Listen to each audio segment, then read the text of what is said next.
శ్రీమాత్రే నమః. మీకు ఎప్పుడైనా కష్టాలు వచ్చినా, మీకు ఇష్టం లేని సంఘటనలు జరిగినా, ఇది అంతా నీ మనసుకు శిక్షణ ఇవ్వటానికే.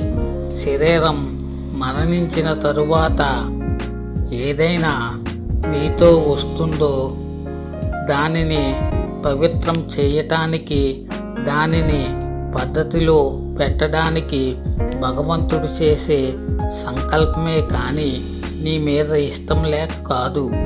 నిన్ను బాధ పెట్టాలని కాదు.